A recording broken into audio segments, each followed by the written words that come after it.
নমস্কাৰ ষ্টুডিঅ'ৰ মজাত মই মিনহাছ পঞ্চায়তত এটা ভোটো লাভ নকৰিলে এগৰাকী নিৰ্দলীয় প্ৰাৰ্থীগৰাকীয়ে ৰাইজৰ ভোট লাভ কৰাৰ বিপৰীতে নিজৰ ভোটটো লাভ নকৰিলে নিজৰ ঘৰৰ পৰিয়ালৰ ভোটো লাভ নকৰিলে পিতৃ মাতৃৰ ভোটো লাভ নকৰিলে নিৰ্দলীয় প্ৰাৰ্থীগৰাকীয়ে বেলেট বাকচ খোলাৰ লগে লগে নিৰ্দলীয় প্ৰাৰ্থীগৰাকীৰ ভাগত পৰিল কেৱল মাত্ৰ 0 এটা ভোটো লাভ নকৰিলে প্ৰাৰ্থীগৰাকীয়ে খুদ প্ৰাৰ্থীগৰাকীৰ নিজৰ ভোটটো নাহিল নিজৰ পক্ষত এতিয়া তাৰ পিছতে চাঞ্চল্যৰ সৃষ্টি হৈছে এই ঘটনা সংঘটিত হৈছে বঙাইগাঁৱৰ এটা পঞ্চায়তৰ এগৰাকী ওয়াৰ্ড সদস্য হিচাপে নিৰ্দলীয় প্ৰাৰ্থীগৰাকীয়ে আগবঢ়াইছিল প্ৰতিদ্বন্দ্বিতা তাৰ পিছতেই নিৰ্দলীয় প্ৰাৰ্থীগৰাকীৰ চলাইছিল প্ৰচাৰ মাৰিছিল বেনাৰ পোষ্টাৰ অৱশেষত নিৰ্দলীয় প্ৰাৰ্থীগৰাকীৰ পক্ষত নাহিল এটাও ভোট ৰাইজৰ অৰ্থাৎ ভোটাৰ ৰাইজৰ কথা বাদেই দিলো লাভ নকৰিলে খুদ নিজৰ ভোটটো প্ৰাৰ্থীগৰাকীয়ে আৰু তাৰ পিছতে অভিযোগ উত্থাপন হৈছে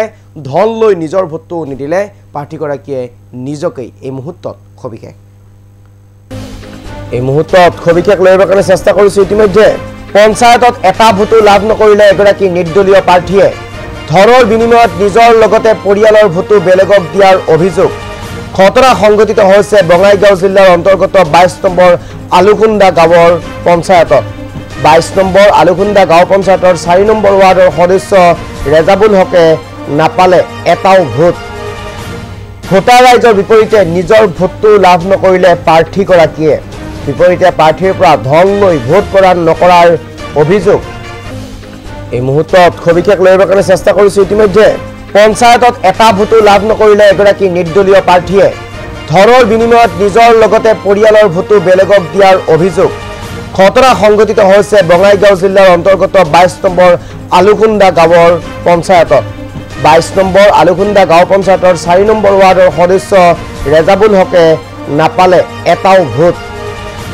ভোটাৰ ৰাইজৰ বিপৰীতে নিজৰ ভোটটো লাভ নকৰিলে প্ৰাৰ্থীগৰাকীয়ে বিপৰীতে প্ৰাৰ্থীৰ পৰা ধন লৈ ভোট প্ৰদান নকৰাৰ অভিযোগ এই মুহূৰ্তত খবিকেক লৈবৰ কাৰণে চেষ্টা কৰিছে ইতিমধ্যে পঞ্চায়তত এটা ভোটো লাভ নকৰিলে এগৰাকী নিৰ্দলীয় প্ৰাৰ্থীয়ে ধনৰ বিনিময়ত নিজৰ লগতে পৰিয়ালৰ ভোটো বেলেগক দিয়াৰ অভিযোগ ঘটনা সংঘটিত হৈছে বঙাইগাঁও জিলাৰ অন্তৰ্গত 22 নম্বৰ আলুকুন্দা গাঁৱৰ পঞ্চায়তত 22 নম্বৰ আলুকুন্দা গাঁও পঞ্চায়তৰ 4 নম্বৰ ৱাৰ্ডৰ সদস্য ৰেজাবুল হকে নাপালে এটাও ভোট ভোটাৰ ৰাইজৰ বিপৰীতে নিজৰ ভোটটো লাভ নকৰিলে প্ৰাৰ্থীগৰাকীয়ে বিপৰীতে প্ৰাৰ্থীৰ পৰা ধন লৈ ভোট প্ৰদান নকৰাৰ অভিযোগ বিপৰীত প্ৰাৰ্থীৰ পৰা ধন লৈ ভোট প্ৰদান নকৰাৰ অভিযোগ উত্থাপন হৈছে এতিয়া এগৰাকী ৰেজাবুল হকৰ বিৰুদ্ধে ৰেজাবুল হক নামৰ এগৰাকী নিৰ্দলীয় প্ৰাৰ্থীয়ে প্ৰতিদ্বন্দ্বিতা আগবঢ়াইছিল আৰু প্ৰতিদ্বন্দ্বিতা আগবঢ়াই বেনাৰ পোষ্টাৰো সমান্তৰালভাৱে মাৰিছিল 22 নম্বৰ আলুকুন্দা গাঁও পঞ্চায়তৰ কাউবাদী সোণাইকোলা গাঁৱৰ প্ৰাৰ্থী হিচাপে আগবঢ়াইছিল জান্না কিষাণৰ ছবি নিৰ্দলীয় প্ৰাৰ্থী হিচাপে লাভ কৰিছিল নিৰ্বাচন আয়োগৰ পৰা তাৰ পিছতেই চাৰিওপিনে বেনাৰ পোষ্টাৰ মাৰিছিল আৰু বেনাৰ পোষ্টাৰ মাৰাৰ পিছতো কিন্তু কোনো কাৰণত নিজৰ ভোটটো প্ৰদান নকৰিলে নিজকে এইগৰাকী হৈছে ৰেজাবুল হক আৰু ৰেজাবুল হকৰ এনে কৰ্মকাণ্ডৰ পিছতে এতিয়া আচম্বিত হৈ পৰিছে গাঁওবাসী ৰাইজ আৰু কোনো এগৰাকী ৰাইজে ভোট নিদিলে ঠিকেই কিন্তু নিজৰ ভোটটো নিজকেই নিদিলে ৰেজাবুল হকে ইতিমধ্যে পঞ্চায়ত নিৰ্বাচনত এনেদৰে এটাও ভোট লাভ নকৰি ইতিহাস সৃষ্টি কৰা এইগৰাকী হৈছে ৰেজাবুল হক এইবাৰ পঞ্চায়ত নিৰ্বাচনত এক আজব ঘটনা সাক্ষী হ'ল সমগ্ৰ অসমবাসী কিয়নো এইকাৰণেই সাক্ষী হৈছে আজব ঘটনাৰ নিজেই প্ৰতিদ্বন্দ্বিতা আগবঢ়াই প্ৰচাৰ চলাই বেনাৰ পোষ্টাৰ মাৰি নিজৰ ভোটটো নিজকেই নিদিলে ধনৰ লোভত আন প্ৰাৰ্থীৰ পৰা বিপৰীত প্ৰাৰ্থীৰ পৰা ধন লৈ এতিয়া নিজৰ ভোটটো নিজক নিদিয়াৰ অভিযোগ উত্থাপন হৈছে ইতিমধ্যে 4 নম্বৰ ৱাৰ্ডৰ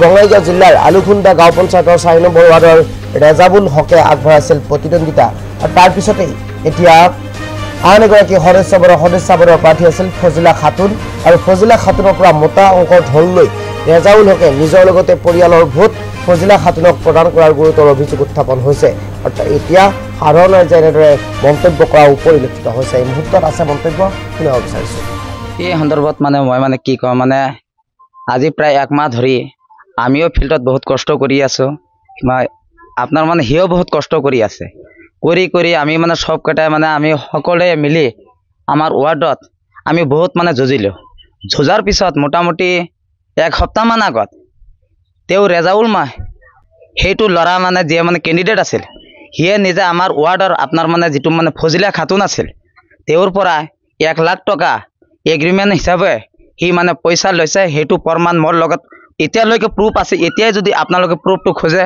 মই এতিয়াই মই মানে প্ৰুফ দিম। এইটো মই ইয়াতে থিয় হৈ আছোঁ, মই ইয়াৰ পৰা মই প্ৰুফটো দিম। পিছত আমি পিছত সেইটো মানে আপোনাৰ মানে 2 দিন আগত বস্তুটো আমি ভালকৈ মানে গম পালোঁ। হোৱাৰ পিছত আমি সেইটো মানে একচুৱেলি আমি সেইটো মানে বস্তুটো ভাবিলোঁ যে বস্তুটো এতিয়া সঁচাই হয় না মিছাই হয়। সেইটো ভাবি কালি আমি অভয়পুৰত গ'লোঁ। আমাৰ অভয়পুৰ আমাৰ কালি মানে ৰেজাল্ট দিল। পিছত তাতে ৰেজাল্ট হোৱাৰ পিছত আমি বাকী 5জন কেণ্ডিডেট আছিলোঁ। মই সেই তাতে ভোট পালোঁ মানে 154টা মই সেই তাতে ভোট পালোঁ। কিন্তু ইয়াৰ বাকচত এটা ভোটো নাই।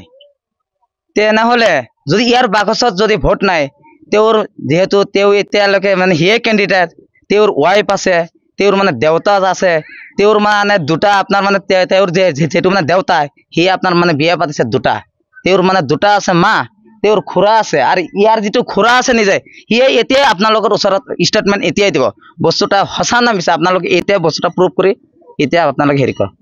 মোৰ এইখিনিয়ে কথা। এতিয়া কি বিচাৰে আপুনি? এতিয়া আমি বিচাৰোঁ কি, এতিয়া সি যে নিজে কেণ্ডিডেট হৈ ইয়াৰ ভোটকেইটা যে সি যে আৰু বেলেগৰ ঠাইত যে বিক্ৰী কৰি দিলে, এইটো এটা মানে বিক্ৰী বুলি কয়।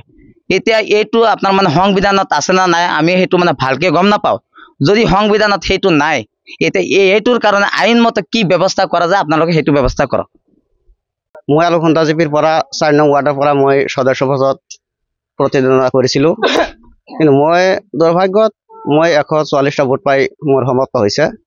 কিন্তু মোৰ বিৰোধী আৰু বহুত কেণ্ডিডেট আছিলে।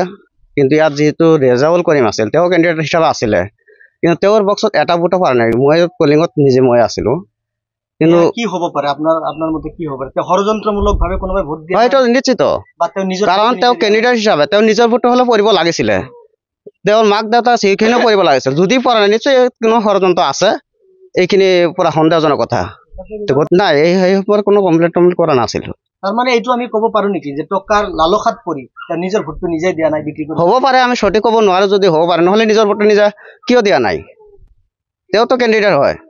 তেওঁ যদি কেণ্ডিডেট হিচাপে যদি তেওঁ প্ৰতিদ্বন্দ্বিতা নকৰিলেহেঁতেন, তেওঁ 17 তাৰিখে আগতে উদ্ধাৰ কৰিব পাৰিলেহে। কিন্তু তেওঁতো কৰা নাছিল। ইলেকশ্যনৰ আগৰ দিন পৰ্যন্ত ঠিকেই আছিল। তাৰপিছত কেনেকৈ এনেকুৱা পৰিস্থিতি হ'ল? ইলেকশ্যনৰ প্ৰাক মুহূৰ্তত হঠাৎকৈ তেওঁ বহি গ'ল।